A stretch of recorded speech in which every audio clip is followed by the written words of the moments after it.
Welcome to Inside the Hold, the latest voice of the air cargo industry. We're here in Amstelveen in the Netherlands at Air Cargo Padel, where people from across the supply chain of air freights come together to play sports and ensure that human connection stays valid. And of course, that's important because the air cargo industry is digitalizing at rapid pace.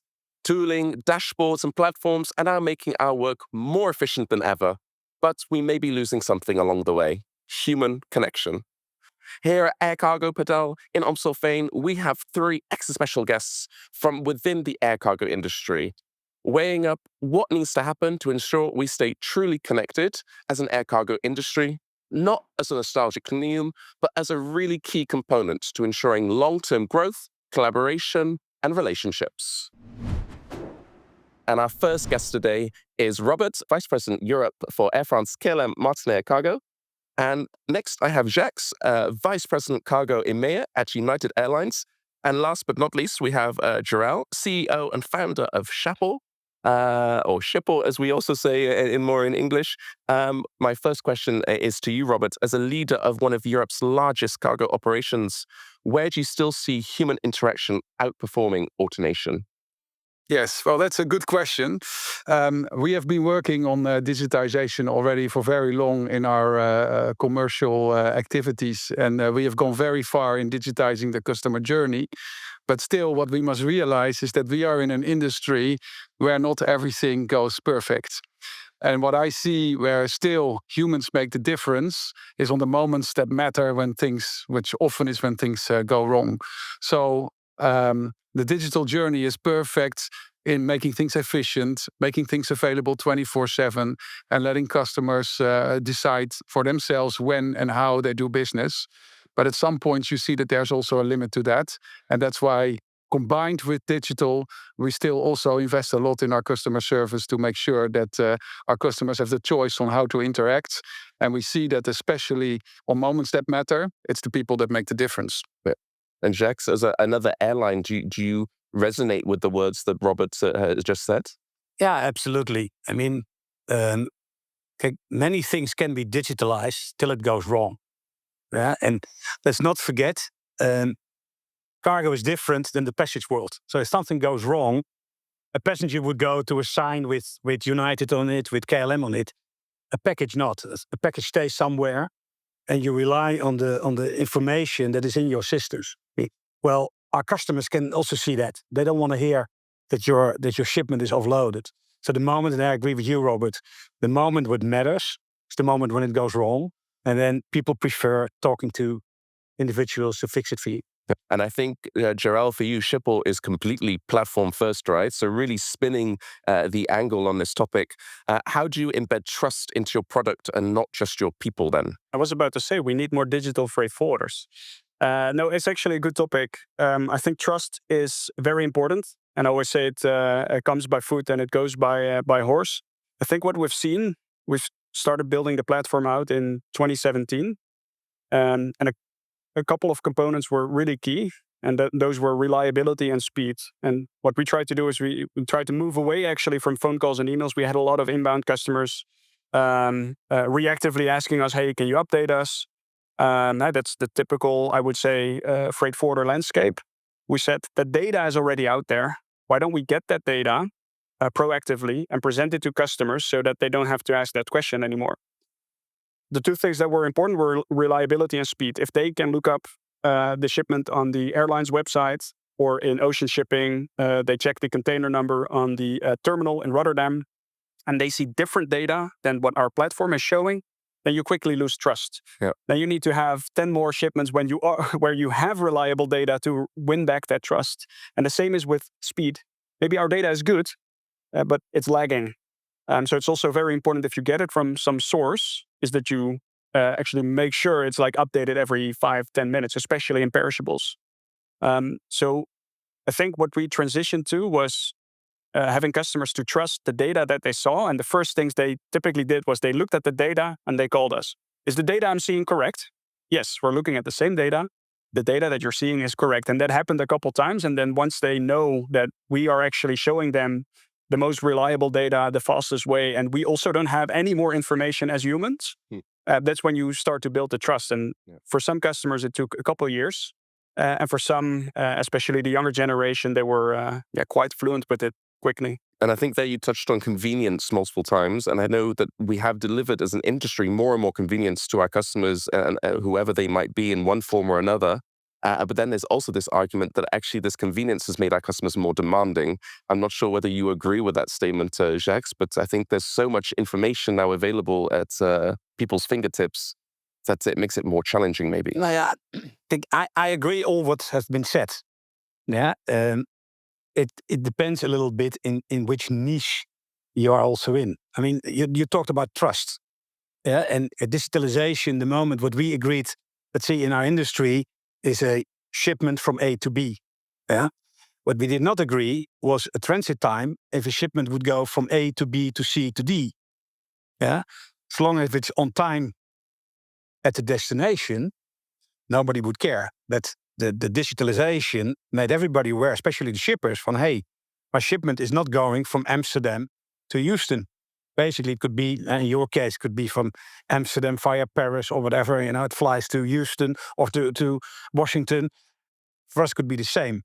Yeah? We could fly from Amsterdam to Berlin, truck it, and then ship it into the US. So the moment a shipment is sent, not in the logical route, customers start calling you, or whatever you create for that. You could be a platform. So yes, I can really see that. And that human interaction, because there are many assumptions and stereotypes that the older generation will pick up the phone and the younger generation are terrified of a phone call. The phone sits on do not disturb constantly.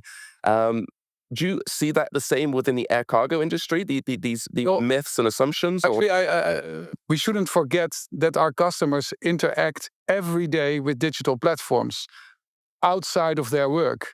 They purchase on platforms their groceries, or they buy their products there. So I think that our customers, even though we are in a B2B environment, experience so much a B2C environment outside of their work that changes their expectations towards us as well.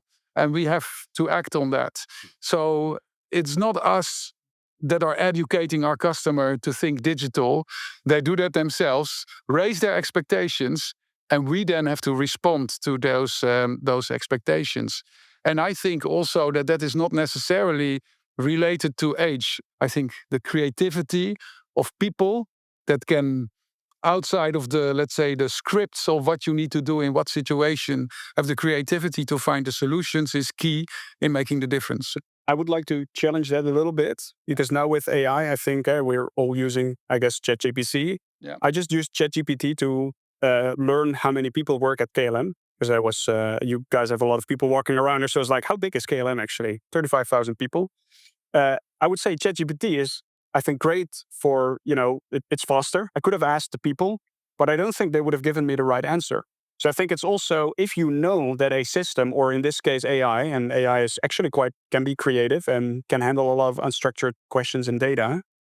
Do you, and that's maybe a question to you, if you think AI will be a better solution for your question, will people not just then turn to AI and say, yeah, I like to talk to Jacques from customer service, but actually maybe he will not pick up his phone. I'll just pose my question into this AI. Don't you think that then that human element and the fun part, will move away, and people will just go to whatever's best for their ask? I think AI is of course the next big thing.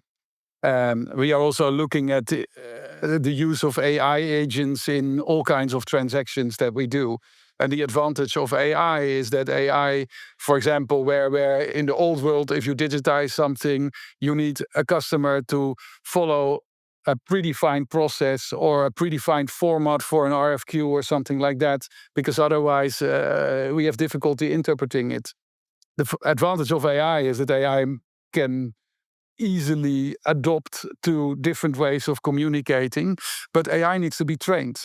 You just said already, you're not sure that AI gives the right answer. AI can be creative, but that can also lead to hallucinations, and therefore you need to train it. And in order to train AI, you need to some extent, have scripted what you want AI to do, at least with the AI of today. And I think the advantage of people versus AI is that people, especially experienced people, have more creativity while not hallucinating like AI does. And I think maybe 3-4 years from now, because it's going super fast, that will change. I don't know, but for now, I would not yet rely for tasks where the happy flow will not always occur, or unpredictable things can happen. It's a big risk to then expose your customers to AI. And I think for that, we need to still learn and adopt and experiment before we can really make big steps. And what we also not must forget is, do our customers want to communicate with AI, yes or no? And then the step beyond, indeed, is, we're all looking for efficiency. At some points, also, our customers will wonder, why are we with people dealing with these airlines? But there's another solution then, and that's also direct connectivity of customer systems and airline systems. And that API connectivity is also one of the things that we have invested in, and we have already connected to some of our customers directly to even avoid the human contact at all and have systems communicate with systems. But before you create the connection, API connection, you need humans to actually build it, right? Yeah, absolutely. That's actually where that's why I was pointing towards it, where we actually tested out whether customers would prefer to talk to the AI or talk to one of our technical consultants. We also have APIs, and customers want to connect their ERP system with our data, so to have the reliable data into their system. It took quite a lot of time from people in our engineering team to then explain the customer, walk them through the documentation. This is how you set it up. Mm-hmm. So we fed a custom-built GPT, basically, all of our API documentation. And we asked the engineers on the other side, can you just ask your question to this AI? And of course, they're very pro technology. So, this was the easiest user within our customers that would probably adopt this. And now we don't do API integrations, or sometimes if they really have difficult questions, but I would say the majority goes through the. That's fantastic. There are some niches, but indeed the unhappy flow in logistics, because then the temperature is already extremely hot, so you really need. And there's also empathy, emotion. That even if you cannot solve it, just hearing someone like, "Oh yeah, I really care. I do really care. I feel bad." Yeah. It's helpful. But then I want to spin that around then, because we're obviously talking about how technology is removing the human connection element of the process and through the supply chain. How can we use technology then and innovation to actually support connection and human interactions? Robert, we met once, I think a couple of years ago. You remember? It was in Ireland, where you did a presentation about API. Mm-hmm. And I remember that. What I remember, WCS. What I remember from you, and that I fully agree, was we need standards, because we all work for big companies. We have all smart people. We have smarter people than smarter people, and they all consider themselves smarter than the other one. And everybody wants to invent the wheel. And I remember you made there a plea to create a standardization, and you almost offered, listen, guys, we have a sort of a standard, if you want to use that. Our customers, there's commercial relations. We have different players in the chain, and they all have their own interest. But in the end, they also want to make their process as simple as possible. They don't want to connect to one airline in a certain way and with another one, or with platforms and whatever. You want, in the end, the market is dictating towards something. And if you could cooperate is perhaps not the right word, but at least join forces and create synergies for each other that makes everybody's life easier. Then I think we could make a huge step in creating the different change to full digitalization. That's crucial. But it was 5 years ago. And we have tried for 5 years to get that standard, and it's still not there. So I also see how difficult it was for API connectivity. So at that conference, I was pleading that if we want our customers to invest in connecting to us as an airline, and we have a different API solution than Jacques has and than other airlines have, then they have to rebuild the API in their system to every single one of them, where we all do the same transactions.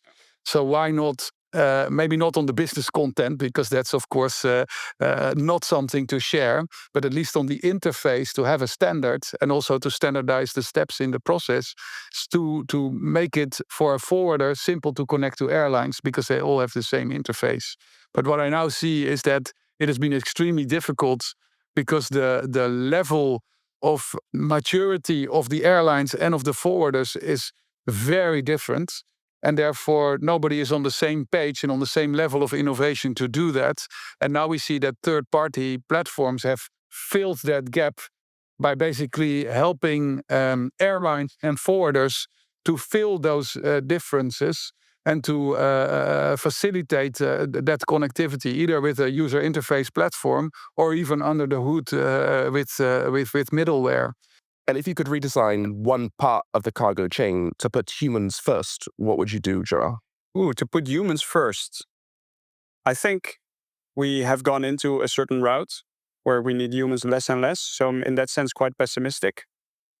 I would say the one part where humans still make an impact is on the side of the unhappy flow in logistics.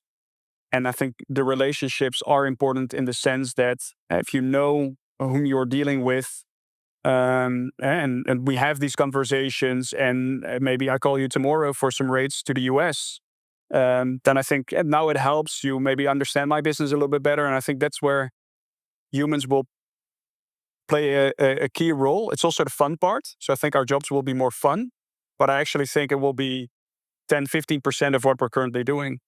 And maybe to that point, because of AI and the ability to gather unstructured data, some airlines will never need actually to digitize, because what we do in, let's say, ocean shipping, there's a lot of terminals worldwide. They don't have APIs, they don't have EDIs. They do give an ETA update or a container discharge update on their website. What we do is we build scrapers to actually enter that data, select, we are not a robot, but it is a robot, obviously, and then get that data. So I think we're entering an era where all of a sudden, a lot of APIs don't necessarily need to be built anymore, because agentic models can actually collaborate on unstructured data, which is exactly what humans are really good at.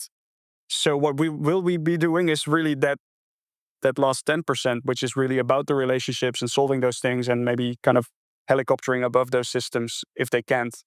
But if I may, I do want to respond to that, because then even the part that is human, you're actually already moving towards digitizing that too.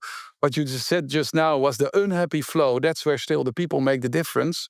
I think what we are trying to do to combine the force of digital with that people aspect is to make sure that we support the people that are still dealing with the customers, which will remain there, with the proper tooling. So we have made also our future vision around servicing, which we call bionic, which is the combination of human qualities supported by digital qualities and make that combination stronger. For example, if a customer calls and you don't have digital support, the customer needs to explain who he is, what his URN or his account number is with us, what problem he is going to solve, what problems he has already had last week, etc. When you have a system that supports your customer service employee, the moment the contact is established, the customer service employee already knows who it is. He already knows the contact number. He already knows what customer is experiencing as a problem. And he also knows what problems have been faced in the past weeks, to show empathy, to directly get to the point, and to more proactively propose a solution. And that also in the B2C world is already happening. We are building it in the B2B world as well. And like this, you can bring also your customer service, your human interaction, to a next level by having such good support that the quality of the dialogue skips a lot of the ambiguous information that you need for the transaction, but that you can skip that and get a more quality and more efficient dialogue with the customer. more efficient dialogue with the customer, I think is super important. I want to say a super big thank you to Jarell from Shypple, Robert Koenen from Air France-KLM, Martinair Cargo, and Jacques at Airlines. A super big thank you for your insights and thoughts on the future of this digital environment, maintaining human connection, especially so when things go wrong. So a big thank you. And if you want to find out more information about the following podcasts, please do find the information in the links above and make sure you hit the notification bar so you get alerted when our next episodes are released. Thank you and goodbye.